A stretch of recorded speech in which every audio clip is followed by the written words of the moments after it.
नमस्कार. देशोन्नतीमध्ये मी ऐश्वर्या शिंदे आपलं स्वागत करते. महाराष्ट्रासह संपूर्ण देशात लोकसभा निवडणूक 2024 ची रणधुमाळी सुरू झाली आहे. महाराष्ट्रात असलेले दोन गट म्हणजेच महायुती व महाविकास आघाडी तर अगदी जोमाने निवडणुकीच्या कार्याला लागलेले दिसतायत. परंतु यंदाची निवडणूक ही खूप किचकट होताना दिसत आहे.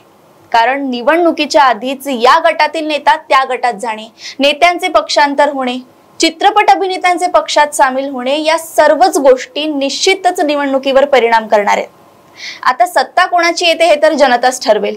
परंतु आज राजकारणासाठी प्रत्येकच पक्षात जे चाललंय ते कितपत बरोबर व कितपत चूक याचं उत्तर प्रत्येकासाठी वेगवेगळं आहे. आज आपण याच विषयांवर गप्पा मारणार आहोत. आणि आज आपल्या स्टुडिओमध्ये उपस्थित आहेत भारतीय जनता पार्टी गोंदियाचे जिल्हा उपाध्यक्ष व जिल्हा परिषदेचे माजी सदस्य रत्नदीप दहिवले सर.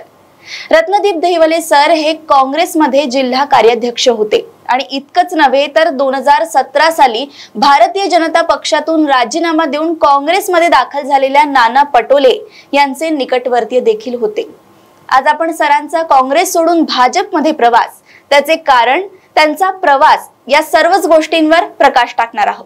मी रत्नदीप दहिवले सरांचं मनापासून स्वागत करते. नमस्कार सर. नमस्कार सर. माझा पहिला प्रश्न असा आहे की तुम्ही नाना पटोले यांचे निकटवर्ती होतात आणि नाना पटोलेंनी भाजप सोडून काँग्रेस निवडली, मग तुम्ही काँग्रेस सोडून भाजप का निवडली?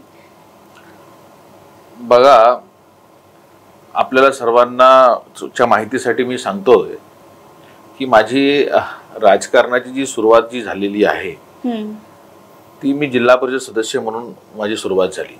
तेव्हा मी रिपब्लिकन पार्टी ऑफ इंडियाच्या माध्यमातून मी जिल्हा परिषद सदस्य झालो. परंतु त्यावेळेचे तत्कालीन आमदार सन्माननीय नाना भाऊ पटोलेजी हे असल्यामुळे त्यांनी मला म्हटलं की एक रिपब्लिकन पक्षाच्या चिन्हावर, उगवत्या चिन्हावर लढण्यापेक्षा तू जर काँग्रेसच्या चिन्हावर लढला तर अधिक उत्तम होईल. मी त्यांची विनंती मान्य केली आणि लढलो. त्यानंतर माझ्या असं लक्षात आलं की मी जिल्हा परिषद सदस्य झालो. माझं कामाची जी विकास कामाची जो माझा आवाका होता तो मी एकदम माझा म्हणजे एक फास्ट पद्धतीनं माझं जे कामाचं जे होतं करण्याचं जे ते एकदम मी वेगानं माझ्या विकास कामांकडे मी लक्ष देत होतो. आणि मी स्वतः एक उच्च शिक्षित होतो, BE झालेला होतो, MBA झालेला तरुण होतो आणि त्याच्यामुळे अधिकाऱ्यांकडे जाणं, बोलणे आणि ते सगळे विकासात्मक काम सगळे घेऊन येणे हे सगळं मी स्वतःच सगळं करतो. मला आमदार म्हणून त्यांची कधी गरज वाटत नव्हती. त्यांना ती गोष्ट कधी खटकत असेल. मी जिल्हा परिषद सदस्य तर झालो, पण त्यानंतर मात्र त्यांनी हळूहळू प्लॅनिंगली माझ्यासोबत एक वेगळ्या पद्धतीनं वागण्याचा प्रयत्न केला. मला कुठेतरी साईडला ठेवण्याचा प्रयत्न त्यांच्याकडून होत होता आणि ही गोष्ट माझ्या लक्षात येत होती. परंतु मी माझी राजकारणाची सुरुवात असल्यामुळे मी थोडा संत गतीनं आणि पेशन्सनी मी राहिलो आणि मी शेवटपर्यंत राहिलो. शेवटी तेच काँग्रेस सोडून मग भाजप मध्ये गेले आणि मी मात्र त्यांच्यासोबत गेलो नाही. ते अपक्ष निवडणूक लढले आणि त्यांचा पराभव झाला त्यावेळी लोकसभेच्या. मी मात्र एक काँग्रेसचा असल्यामुळे मी राष्ट्रवादीचे त्यावेळेचे जे नेते होते प्रफुल्लजी पटेल साहेब, त्याच्यामुळे युतीचा धर्म म्हणून मला त्यांचा प्रचार करावा लागला आणि मग त्याच्यामुळे आम्ही त्याच्यामध्ये प्रफुल्लभाई पटेल यांचा विजयी झाला. आता त्याच्यानंतर आम्ही काँग्रेसमध्ये असताना मग हे परत इकडे भाजपमधून परत काँग्रेसमध्ये आले आणि काँग्रेसमध्ये आल्याच्या नंतर आता मी जिल्ह्याचा मग कार्याध्यक्ष या ठिकाणी झालो. तर कार्याध्यक्ष असताना त्यांनी मला कार्याध्यक्ष होऊ नये म्हणून त्यांनी मला खूप प्रयत्न केले. म्हणजे मी झालो नाही पाहिजे म्हणून. तेव्हा बाळासाहेब थोरात हे काँग्रेसचे प्रदेशाध्यक्ष होते. परंतु प्रदेशाध्यक्ष बाळासाहेब थोरांनी माझी योग्यता तपासून सगळ्या गोष्टी करून मला जिल्हा कार्याध्यक्षपदी त्यांनी बसवलं. परंतु लगेच काही दिवसाच्या नंतर हेच कार्याध्यक्षपदी आले आणि ज्यांच्या नेतृत्वामध्ये मला काम करावं लागणार होतं तेच माझे बॉस झाले आणि त्यांना सुरुवातीपासूनच ते मला एक वेगळ्या नजरेने बघत होते आणि मग तेच माझे बॉस झाल्यानंतर त्यांनी पहिल्या दिवसापासून मला अपमानित करण्याचं, त्या पदावर असताना सुद्धा मला अपमानजनक वागणूक देण्याचा त्यांच्याकडून प्रयत्न होत होता. त्याच्यामुळे मग मी शेवटी कंटाळलो, हतबल झालो आणि मी रायपूर अधिवेशनाच्या आधी मी पक्षाकडे माझ्या कार्याध्यक्ष पदाचा राजीनामा दिला आणि त्यांना सांगितलं की नाना पटोले हे प्रदेशाध्यक्षपदी असल्यामुळे आणि त्यांची जी कार्यप्रणाली आहे ही वादग्रस्त असल्यामुळे आणि या पक्षाला बाधक असल्यामुळे मी काही या पदावर राहू इच्छित नाही. तुम्ही यांना तत्काळ या पदावरून महाराष्ट्र प्रदेशाच्या प्रदेशावर रिमूव्ह करावं. नाही तर जिल्ह्यातच नव्हे तर संपूर्ण महाराष्ट्रामध्ये काँग्रेसची अधोगती झाल्याशिवाय राहणार नाही. आणि मग तरी सुद्धा पक्षाने लक्ष दिलं नाही आणि त्यामुळे शेवटी मी मग राजीनामा दिला आणि मी भारतीय जनता पक्षामध्ये सामील झालो. यामुळे असंही म्हणता येईल, हे सगळं जे काही झालेलं आहे यामुळे असंही म्हणता येईल की राजकारणामुळे तुमच्या वैयक्तिक नात्यांवर पण एक परिणाम झालेला आहे. म्हणजे दोघांचं जे काही तुमचं रिलेशन असेल, चांगलं रिलेशन असेल, त्यावरती सुद्धा थोडासा प्रभाव पडलेलाच असेल राजकारणामुळे. आणि मला आता पुढचा प्रश्न असा विचारायचा आहे की तुम्ही गोंदिया भंडारा लोकसभेच्या निवडणुकीकडे कसे पाहता? म्हणजे कोणाचा उमेदवार जिंकला तर म्हणजे विकास होऊ शकतो या क्षेत्राचा? बघा, आता भंडारा गोंदियाच्या निवडणुकीच्या संदर्भामध्ये आपण विचारणा करत आहात तर ज्या दिवशी प्रदेशाध्यक्ष नाना पटोले यांनी काँग्रेसच्या उमेदवाराचं नाव डिक्लेअर केलं, म्हणजे ज्यांचं नाव आहे डॉक्टर प्रशांत पडोळे, अशा व्यक्तीचं नाव त्यांनी डिक्लेअर केलं की जो व्यक्ती कधीही काँग्रेसचे साधे सदस्य सुद्धा नाही. अनेक लोक काँग्रेसच्या लाईन मध्ये उमेदवारी मागण्याच्या याच्यामध्ये होते. आपल्या अनेकांना त्यांचं नावही माहित असेल. माजी आमदार सेवक वाघाय होते, अनेक अजून दुसरे लोक त्याच्यामध्ये दिग्गज तिकीट मागण्याच्या शर्यतीमध्ये होते, जे तेलंगणाचे ऑब्झर्व्हर म्हणून सुद्धा त्यांनी काम पाहिलं. परंतु नाना पटोले साहेबांच्या वैयक्तिक महत्वाकांक्षेपायी त्यांनी आपले जेवढे काही प्रतिस्पर्धी आहेत त्यांना दूर सारण्यासाठी त्यांनी प्रशांत पडोळे नावाचा प्रयोग हा गोंदिया भंडारा जिल्ह्यामध्ये केला, जेणेकरून त्यांचे कुठलेही प्रतिस्पर्धी पुढे भविष्यामध्ये त्यांच्या पुढे राहू नये. आणि त्याच्यामुळे जो माणूस काँग्रेसचा नाही त्याला काँग्रेसची तिकीट दिली आणि जो माणूस काँग्रेसचा आहे, मोठ्या पदावर काम केलं, त्याला तो काँग्रेसचा नाही म्हणून अशा लोकांचे उमेदवार त्यांनी रद्द करणं किंवा त्यांना बाहेर हे करणं. तर अशा पद्धतीचे जर असेल तर त्यांच्याच पक्षामध्ये खूप मोठी नाराजगी पसरलेली आहे. आणि त्याच्यामुळे आता ही सगळं अंतर्गत कलह संपूर्ण जिल्ह्यामध्ये, गोंदिया असेल किंवा भंडारा जिल्ह्यामध्ये, त्याच्यामुळे अंतर्गत कलहामुळेच त्यांचे उमेदवार हरणार आहे. त्यांचेच काँग्रेसमध्ये बंडखोरी झालेली आहे. ते माजी आमदार सेवक बागा हे सुद्धा त्या ठिकाणी निवडणुकीला उभे झालेले आहेत. त्याच्यामुळे भारतीय जनता पक्षाने ज्या दिवशी उमेदवार डिक्लेअर झाला त्या दिवशीची निवडणूक जिंकलेली आहे. म्हणजे त्या ठिकाणी आता एकतर्फा निवडणुकीची जी प्रक्रिया भारतीय जनता पक्षाने म्हणजे लीड घेतलेली आहे. आता जसं मोदींचं वाक्य आहे की अब की बार 400 पार, जसं या वाक्याला विरोधकांकडून खूपच जास्त विरोध होतोय. जसं काँग्रेस आता म्हणतायत की जर मोदी यावेळी निवडून आले तर आपल्या भारताचं संविधान धोक्यात येऊ शकतं. तर यावर तुम्हाला काय म्हणावंसं वाटतंय? बघा, जेव्हा जेव्हा निवडणुका येतात तेव्हा तेव्हा हे संविधान बदलवण्याचं तुंतुनं काँग्रेस पक्षाकडून आणि विरोधी पक्षाकडून वाजवलं जातं. तुमच्या माहितीसाठी सांगतो की या संदर्भामध्ये ऑलरेडी देशाचे पंतप्रधान नरेंद्रजी मोदी यांनी स्पष्ट केले की देशाचं संविधान कोणाच्याही बापाचा बाप बदलू शकत नाही. याही उपर या देशाचं सर्वोच्च जे ज्याला आपण म्हणतो न्यायिक व्यवस्था, ज्याला आपण म्हणतो सुप्रीम कोर्ट ऑफ इंडिया, त्यांच्या कॉन्स्टिट्यूशन बेंचमध्ये केशवानंद केसमध्ये ऑलरेडी सुप्रीम कोर्टनी हे वर्डिक्ट दिलेलं आहे की the silent features of the constitution of India cannot be changed. जेव्हा या सगळ्या गोष्टी समोर असताना सुद्धा प्रत्येक वेळेला संविधान बदलणार आहे असं म्हणणं हे म्हणजे एकदम योग्य नाही. दुसरी गोष्ट अशी की या संविधानामुळे डॉक्टर बाबासाहेब आंबेडकरांनी लिहिलेल्या संविधानामुळेच या देशाचे पंतप्रधान नरेंद्र मोदीजी यांनी जेव्हा पहिल्यांदा पंतप्रधान पदाची संसदेमध्ये शपथ घेतली तेव्हा त्यांनी हे सांगितलं की आज जो ये चाय वाला इस देश का पंतप्रधान बना है वो केवल और केवल परम पूज्य डॉक्टर भीमराव आंबेडकर जी के संविधान के कारण मैं बना हूं. तर जेव्हा हे सगळं म्हटल्यानंतरही हे लोक अशा पद्धतीने वावड्या उठवतात तर हे काही बरोबर नाही. याला पुढे मी एक तुम्हाला याच्यामध्ये सांगतो, उदाहरण सांगतो की भारतीय राज्यघटना या देशामध्ये 1950 ला दिल्या गेली आणि या देशामधली पहिली सार्वत्रिक निवडणूक जी आहे लोकसभेची 1952 साली लागली. तेव्हा परमपूज्य डॉक्टर बाबासाहेब आंबेडकर हे उत्तर मुंबईमधून निवडणुकीला उभे झाले. ज्या माणसाने संविधान लिहिलं, ज्या संविधानावरती संपूर्ण देशाची न्यायिक व्यवस्था पार्लमेंट चालते किंवा उभी झाली, त्या व्यक्तीच्या विरोधामध्ये याच काँग्रेसने उमेदवार उभा केला आणि बाबासाहेबांना त्या ठिकाणी पराभूत करण्याचं काम केलं. लोकांच्या परत जनभावनाचा उद्रेक झाला आणि त्यांनी परत बाबासाहेबांना म्हटलं की तुमचा या ठिकाणी पराभव झाला. मग भंडाऱ्यामध्ये आपल्या नजीकची आहे ते भंडाऱ्यामध्ये पोटनिवडणूक लागली 1954 मध्ये. परत परमपूज्य डॉक्टर बाबासाहेब आंबेडकर या ठिकाणी उभे झाले. त्या ठिकाणी परत काँग्रेसने उमेदवार उभा करून त्यांचा पराभव केला. आता मला सांगा, ज्या व्यक्तीने संविधान लिहिलं, ज्या व्यक्तीच्या संविधानावर हे सगळे म्हणतात की देश सुरू आहे, बाबासाहेब आंबेडकरांची रोज गुणगान गातात, मग अशा व्यक्तीला तुम्ही पार्लमेंटमध्ये जाण्यापासून का रोखलं?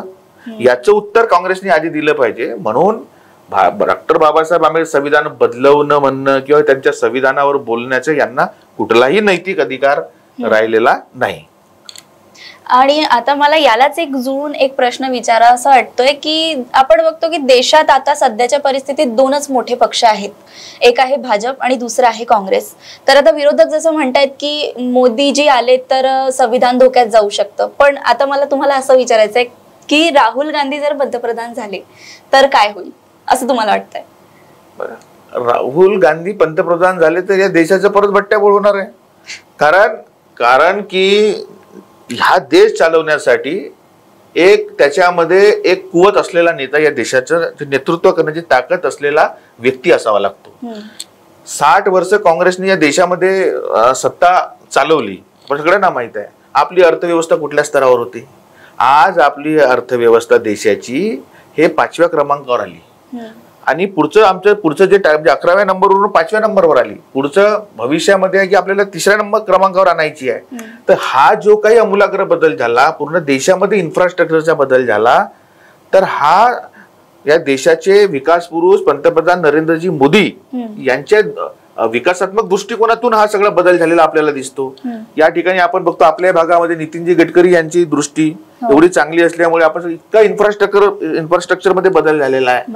तर हा जो पूर्ण देशाचा चेहरा मोहरा जो बदललेला आहे, हा या भारतीय जनता पक्षाच्या सत्तेच्या कालावधीमध्ये सन्माननीय पंतप्रधान नरेंद्र मोदीजींच्या काळामध्ये हा बदल आपल्याला झालेला दिसतो. त्याच्यामुळे जो देश चालवू शकतो त्याच्यासोबत लोक जाणार आहेत. पण विकासात्मक दृष्टिकोन जर आपल्याला बघायचा असेल तर नरेंद्र मोदीजींशिवाय देशाला पर्याय नाही. राहुल गांधी हा काही नरेंद्र मोदीजींचा पर्याय होऊ शकत नाही. मला परत नाना पटोलेंवर यायचं आहे. सर, तुम्ही त्यांचे निकटवर्तीय होता एका काळी आणि तुम्ही त्यांनाच जातीवादी असं म्हणता, तर याचा आधार काय, का बरं असं म्हणता तुम्ही? बघा, तुम्ही त्यांचा मी त्यांच्या खूप जवळचा होतो, त्याच्यामुळे मला त्यांची पूर्ण जी स्ट्रॅटेजी आहे त्याच्यामुळे मी खूप जवळून त्यांचं बघितलेलं आहे. त्यांना चांगले जर मागासवर्गीय समाजातले चांगले तरुण जर पुढे येणारे असतील तर ते त्यांना येऊ देत नाही. ज्या शिक्षित असतील, उच्च शिक्षित, त्यांना ते पुढे येऊ देत नाही. इव्हन दो ते चांगले नेते आहेत म्हणजे पक्षामध्ये, त्यांना असं वाटतं की हा माझा प्रतिस्पर्धी होऊ शकतो, अशा कुणालाही त्यांनी आतापर्यंत पुढे आणलेलं नाही. तुम्ही त्यांचा पूर्ण ट्रॅक रेकॉर्ड बघाल राजकारणाचा, तर त्यांच्या माध्यमातून एखाद्या तरी नेत्याला त्यांनी पुढे आणलं असेल, असा एखादा जर उदाहरण जर कोणी दाखवत असेल तर आपण म्हणू की हे व्यक्ती खरंच एक सर्वसमावेशक व्यक्तिमत्व आहे. परंतु फक्त स्वतःचं आणि स्वतःच्या राजकारणासाठी सगळ्या जाती धर्माच्या लोकांना त्याच्यामध्ये ट्विस्ट करून इकडे तिकडे असं झुलवत ठेवणं आणि स्वतःचं राजकारण फक्त करत बसणं, एवढंच फक्त त्यांनी केलेलं आहे. आणि त्याच्यामुळे जातीमध्ये लोकांना असं हे ठेवून वेगवेगळ्या याच्यामध्ये ग्रुप्समध्ये त्यांना डिफरन्शिएट करून स्वतःचं राजकारण आपल्याला कसं करता येईल आणि एक इमोशनली ब्लॅकमेल कसं करून लोकांच्या माध्यमातून आपलं राजकारण, एवढंच त्यांनी केलं आहे. त्याच्यामुळे इव्हन आताहीच्याही निवडणुकीमध्ये तुम्ही उमेदवारांचे सगळे चेहरे जर बघाल, म्हणजे मी कोणाचं वैयक्तिक नाव घेणार नाही, पण तुम्ही जर आकलन कराल, इव्हन आपल्या आजूबाजूच्याच जर मतदारसंघातलं जर आकलन कराल, 2-4 मतदारसंघातलं, तरी तुमच्या स्पष्ट लक्षात येईल की कशा पद्धतीनं एक जातीवादाला खतपाणी घालण्याचं काम प्रदेशाध्यक्ष नाना पटोलेजी यांच्याकडून झालेलं आहे. त्याच्यामुळे त्यांचा जर अभ्यास केला तर तुम्हाला असं पदोनपदी असं लक्षात येईल की या महाराष्ट्रामधले सर्वात जर कुणी जर जातीवादी नेते असतील तर 1 नंबरचे जातीवादी नेते आपल्याला नाना पटोलेच आपल्याला दिसतील. इतर यांच्यापेक्षा कुठलाही नेता जातीवादी आपल्याला सापडणार नाही. सर, मला एक प्रश्न असा विचारावासा वाटतोय की नाना पटोलेंनी तुम्हाला परत जर म्हटलं की तुम्ही काँग्रेसमध्ये या, तर तुमची भूमिका काय असेल? बघा, आता तशी तर ती वेळ संपलेलीच आहे, पण मी त्याबद्दल एवढं म्हणेन की वो वक्त गुजर गया जब हसरत थी हमें, अब तू खुदा भी बन जा, तब भी हम सजदा नहीं करेंगे.